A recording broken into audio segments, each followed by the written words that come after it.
Hello, my friends. I'm here with you, and it is an evening here already. And I want to read you a little bit of this book, a little more of this book, and Business for Yourself.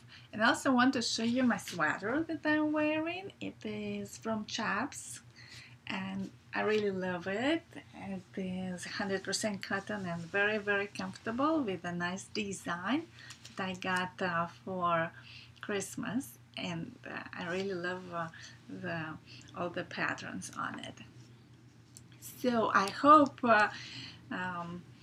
you're here with me to listen a little bit of this book, and this is a second chapter, getting started, and we're at the place at the page 44, starting your own business. So I'm going to read you something from Bruce Williams that he has to say about starting your own business. Okay, and if you have a questions, please do not hesitate to write me in live chat right here. Hi. I will be glad to know more about you, and I have a conversation or questions. Okay, here we start. Starting your own business. Starting a new business of your own is even more difficult than buying an established business. Yes, we were reading about getting an established business and all about it in the previous videos. Okay. For it has no momentum and no cash flow. Presumably, you have some prior experience in the field, have been doing it in your off hours, or are planning to begin it as a part-time operation and shift into full-time later. What are you planning on? To get your own business? To start your own business, or to buy an established business and start doing it on your own? Okay. Here are some tips that apply to your situation and may apply to taking over an established business as well. Well, okay, the first point is the floor layout. You also to say something about floor layout. Let's read. Designing a floor layout for a business operation can be maddeningly difficult. The kitchen area of a restaurant, for example, can be full of access problems and space problems that never occurred to you until you began to try to place the sink or sinks, the refrigerator, and the swinging doors. Nevertheless, whatever your field, you can find counterparts to your business in the area. Drop in on business similar to your own. Pace out your competitors. Tally up their floor space. If you are going to have a card shop, count the numbers of card gondolas that your competitors have. They have been around for a while and are trying to maximize business in the same way that you intend. Look at their decorating materials. Owners who have been in business for some time have undoubtedly decorated. They make mistakes the first time.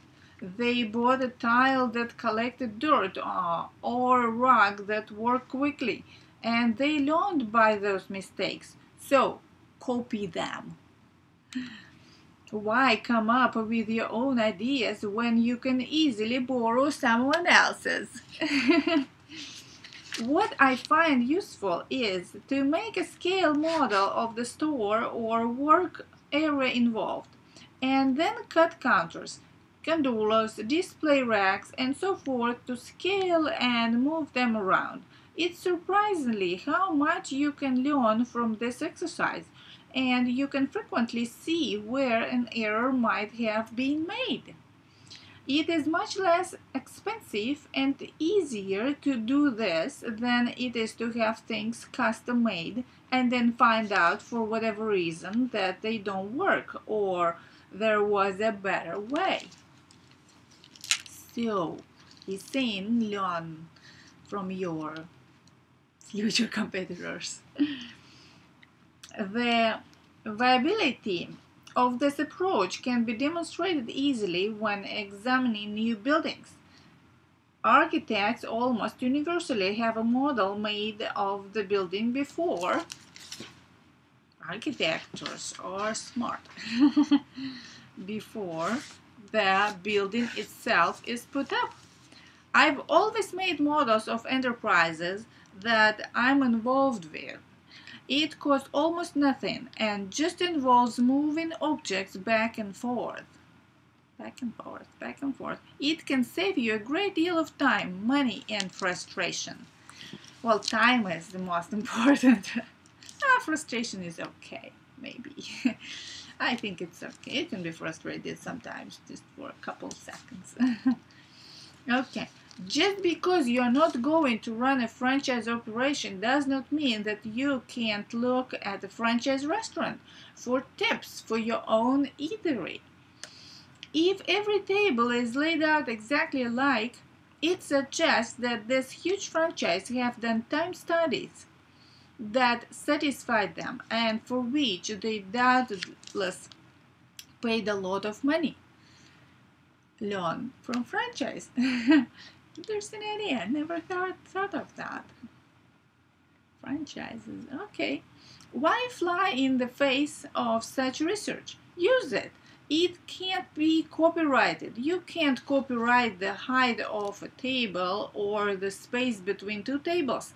If all these franchise operations use a timer for their French fries kettles, that ought to tell you something. That ought to tell you something. Get a timer for your French fries kettle. In manufacturing, the basics are important. Make certain that the floors are strong enough to support the machinery and workers. Okay. You need a guarantee of delivery of water, fuel, and power, as well as the sewerage capacity to get rid of your wastes. Make sure that it is available to you. The community, in its eagerness to have you as a taxpaying ratable,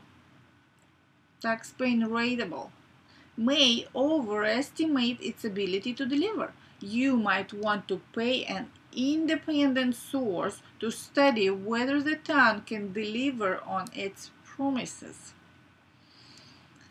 So if someone promises you something, you better study it, huh? You might want to pay an independent source to study whether the town can deliver on its promises. So this was about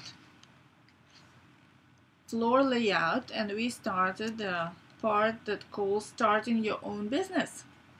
Okay, floor layout. That is interesting. Research on franchising, learn from your competitors, check and study from independent source. And the next time I will read to you about fitting your business out. Okay? Thank you very much for being with me. And I'm reading this book for the first time. As probably you are here with me for the first time, you're welcome to subscribe to my page and ask me questions, send me books or suggestions what I can read online, and I will be glad to know you, to get to know you better. Okay, I'll put it over here, and next time I'll read you something interesting from this book. Thank you for being with me. Have fun. Remember, your mind is a powerful thing. Let me know what you think. Bye-bye.